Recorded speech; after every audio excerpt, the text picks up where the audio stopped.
সাময়িক যুদ্ধবিরতি নয়, যুদ্ধের চিরস্থায়ী অবসান চায় ইরান। যে ৬ শর্তে লেবানন ইসরায়েল যুদ্ধবিরতি। নতুন শত্রু খুঁজছে ইসরায়েল, তালিকায় ২ মুসলিম দেশ। ৩ ইস্যুতে যুক্তরাষ্ট্রকে চাপ দিচ্ছে সৌদি। যুক্তরাষ্ট্রে রহস্যজনকভাবে একের পর এক পরমাণু বিজ্ঞানী নিখোঁজ। এতক্ষণ শুনছিলেন সংবাদ শিরোনাম, এবার বিস্তারিত। মধ্যপ্রাচ্যের চলমান সংঘাতের মধ্যে কূটনৈতিক সমাধান নিয়ে নতুন করে অনিশ্চয়তা তৈরি হয়েছে। ইরানের উপপররাষ্ট্রমন্ত্রী সায়েদ খাতিবজাদে স্পষ্ট করে জানিয়েছেন, তেহরান কোনো ধরনের সাময়িক বা আংশিক যুদ্ধবিরতির প্রস্তাব গ্রহণ করবে না, বরং ইরান চায় একটি স্থায়ী ও পূর্ণাঙ্গ শান্তি চুক্তি যা পুরো অঞ্চলে চলমান সংঘাতের অবসান ঘটাবে।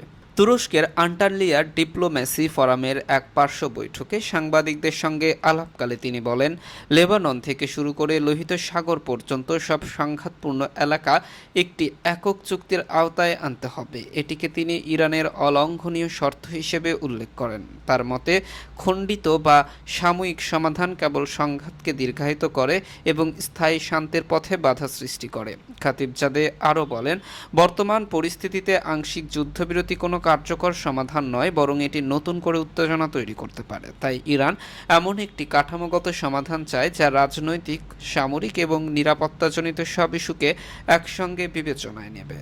হরমুজ প্রণালীর প্রসঙ্গে তিনি বলেন, এই জলপথ ঐতিহাসিকভাবে আন্তর্জাতিক নৌ চলাচলের জন্য উন্মুক্ত ছিল এবং ইরান সব সময়ই এটিকে বৈশ্বিক বাণিজ্যের স্বার্থে খোলা রেখেছে। তবে বর্তমানে উত্তেজনাপূর্ণ পরিস্থিতিতে এই গুরুত্বপূর্ণ পথকে ঘিরে নতুন করে নিরাপত্তা সংকট তৈরি হয়েছে, যা বিশ্ব জ্বালানি সরবরাহ ব্যবস্থার জন্য উদ্বেগজনক।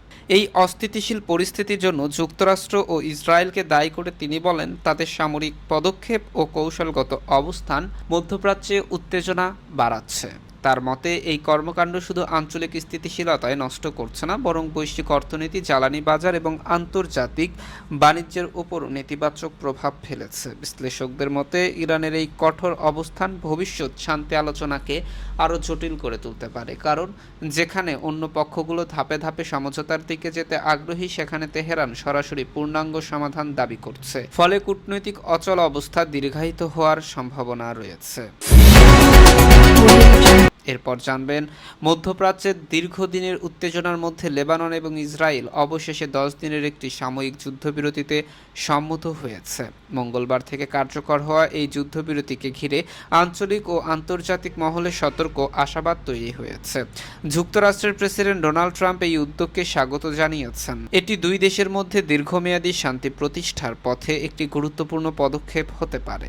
ইসরায়েলের প্রধানমন্ত্রী বেনিয়ামিন নেতানিয়াহু এবং লেবাননের প্রেসিডেন্ট জোসেফ আউইনের সঙ্গে পৃথক ফোনালাপের পর ট্রাম্প বলেন, দ্রুত সময়ের মধ্যেই যুদ্ধবিরতি কার্যকর সম্ভব হয়েছে এবং দুই দেশের মধ্যে শীর্ষ নেতৃত্বকে মুখোমুখি আলোচনায় বসানোর চেষ্টা চলছে। তার মতে, এই বৈঠক বাস্তবায়িত হলে তা কূটনৈতিক সম্পর্ক উন্নয়নে একটি বড় অগ্রগতি। যুক্তরাষ্ট্রের পররাষ্ট্র দপ্তর যুদ্ধবিরতির 6 দফা শর্ত প্রকাশ করেছে, যা উভয় পক্ষ গ্রহণ করেছে বলে জানানো হয়েছে। চুক্তি অনুযায়ী নির্ধারিত সময় থেকে লেবানন ও ইসরায়েলের সব ধরনের শত্রুতামূলক কার্যক্রম বন্ধ রাখবে। প্রাথমিকভাবে 10 দিনের জন্য এই বিরতি কার্যকর থাকবে, তবে আলোচনায় অগ্রগতি হলে পারস্পরিক সম্মতির ভিত্তিতে এর মেয়াদ বাড়ানোর সুযোগ রাখা হয়েছে।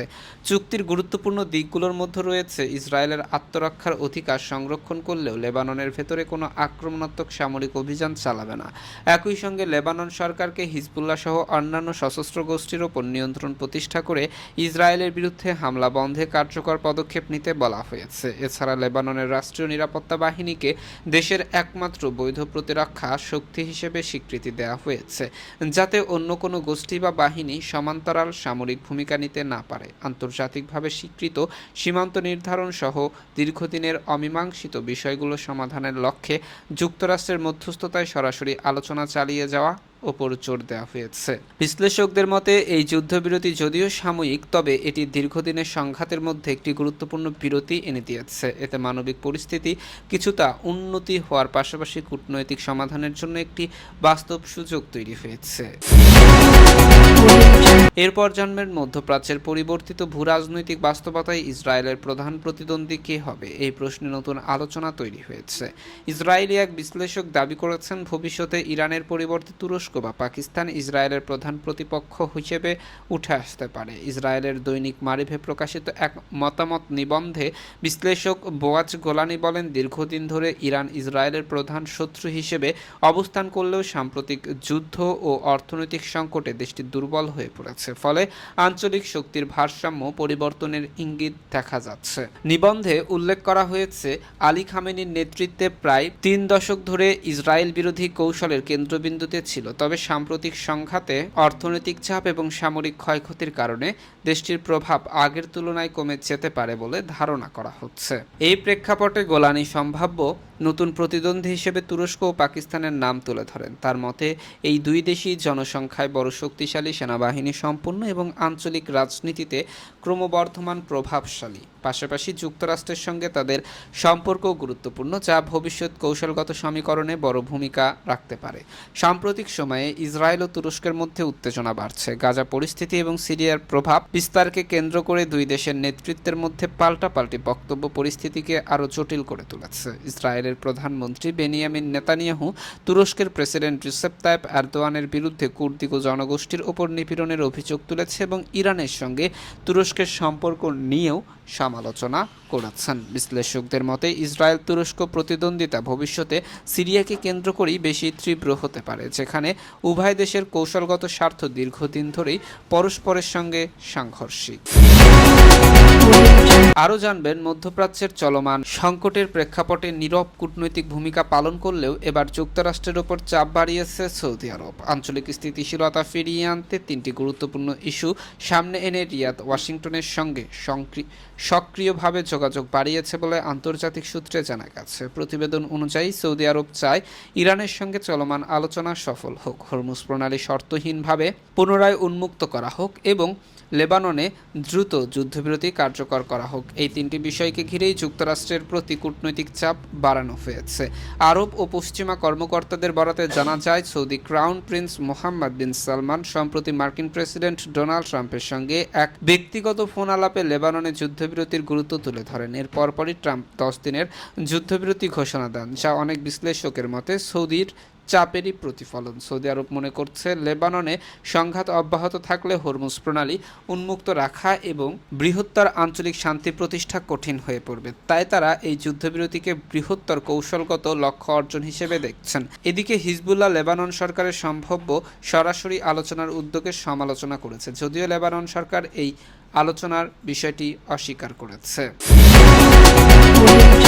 সর্বশেষ জানিয়ে দেব, যুক্তরাষ্ট্রের পারমাণবিক ও মহাকাশ গবেষণার সঙ্গে সংশ্লিষ্ট অন্তত 10 জন বিজ্ঞানী রহস্যজনকভাবে নিখোঁজ হওয়া ও মৃত্যুর ঘটনায় উদ্বেগ তৈরি হয়েছে। বিষয়টি গুরুত্ব সহকারে তদন্তে নিয়েছে হোয়াইট হাউস। বুধবার এক সংবাদ সম্মেলনে হোয়াইট হাউসের প্রেস সেক্রেটারি ক্যারোলিন লেভিট জানান, ঘটনাগুলোর মধ্যে একটি গুরুতর ধারা লক্ষ্য করা যাচ্ছে। তিনি বলেন, সংশ্লিষ্ট সংস্থাগুলোর সঙ্গে এখনও বিস্তারিত আলোচনা না হলেও প্রশাসন মনে করছে বিষয়টি আনুষ্ঠানিক তদন্তের দাবি রাখে। নিখোঁজদের তালিকায় রয়েছে মহাকাশ গবেষণায় যুক্ত একাধিক গুরুত্বপূর্ণ ব্যক্তি। তাদের মধ্যে একজন সিনিয়র মহাকাশ প্রকৌশলী, যিনি ক্যালিফোর্নিয়া ভ্রমণের সময় হঠাৎ নিখোঁজ হন। তাছাড়া জাতীয় নিরাপত্তা সংশ্লিষ্ট প্রতিষ্ঠানে কর্মরত একজন সরকারি ঠিকাদার এবং একটি শীর্ষ গবেষণাগারের সাবেক বিজ্ঞানীর নিখোঁজ হওয়ার ঘটনাও সামনে এসেছে। এমনকি যুক্তরাষ্ট্রের বিমান বাহিনীর সাবেক এক জ্যেষ্ঠ কর্মকর্তার নিখোঁজ হওয়াও নতুন করে উদ্বেগ বাড়িয়েছে। অন্যদিকে কয়েকজন বিজ্ঞানীর রহস্যজনক মৃত্যুর ঘটনায় তদন্তের আওতায় আনা হচ্ছে। মহাকাশ গবেষণার সঙ্গে যুক্ত 2 জন বিজ্ঞানীর মৃত্যু হলেও তাদের মৃত্যুর কারণ এখনও প্রকাশ করা হয়নি, যা বিষয়টিকে আরও রহস্যময় করে তুলেছে। এই ঘটনাগুলো এমন এক সময়ে ঘটেছে যখন যুক্তরাষ্ট্র সরকার মহাকাশ ও প্রতিরক্ষা খাতে উন্নত প্রযুক্তি, বিশেষ করে পারমাণবিক শক্তিচালিত মহাকাশ প্রকল্প দ্রুত এগিয়ে নেওয়ার উপর জোর দিচ্ছে। ফলে নিখোঁজ ও মৃত্যুর ঘটনাগুলোকে শুধু বিচ্ছিন্ন ঘটনা হিসেবে দেখছেন না নিরাপত্তা বিশ্লেষকেরা। বিশেষজ্ঞদের মতে নিখোঁজ ব্যক্তিদের অনেকেই তাদের ব্যক্তিগত প্রয়োজনীয় জিনিসপত্র যেমন মোবাইল ফোন বা মানিব্যাগ ফেলে গেছেন, যা স্বাভাবিক ঘটনার সঙ্গে সামঞ্জস্যপূর্ণ নয়। এতে সন্দেহ তৈরি হয়েছে যে গুরুত্বপূর্ণ গবেষণার সঙ্গে জড়িত ব্যক্তিদের লক্ষ্য করে কোনো পরিকল্পিত হুমকি কাজ করতে পারে। প্রিয় দর্শক, আজ এ পর্যন্তই। দেখা হবে নতুন আরও একটি গুরুত্বপূর্ণ ভিডিওতে। সে পর্যন্ত সবাই ভালো থাকুন, সুস্থ থাকুন। আল্লাহ হাফেজ। আর আপনি যদি আমার চ্যানেলে নতুন হয়ে থাকেন তাহলে অবশ্যই চ্যানেলটি সাবস্ক্রাইব করতে ভুলবেন না।